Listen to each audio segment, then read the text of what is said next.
Hey, I appreciate you watching Mondays with Mike. I'm Mike Michener, pastor of Riverview Baptist Church.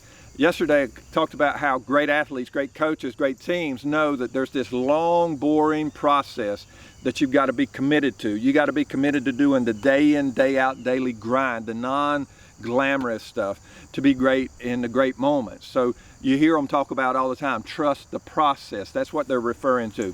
The Bible actually tells us in Ephesians 6 that we are not to provoke our children to anger, but instead we're to bring them up in the discipline and instruction of the Lord.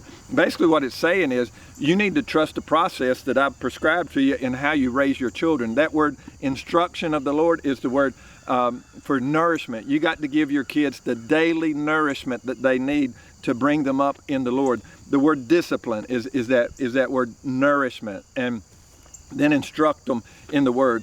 And one of the unexpected joys of moving back here is we've been able to meet the children of people that when their parents were teenagers, my wife and I kind of poured into them as the youth worker, and we just poured our hearts into them, and we kind of respected the parents of these teenage kids. We saw them firsthand kind of raise their kids in a great way.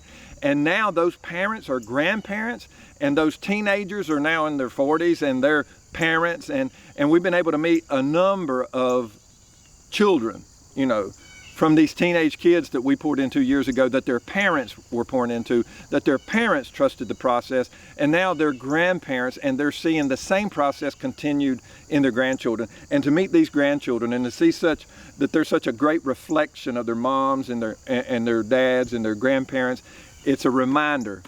Trust the process. God's word is true.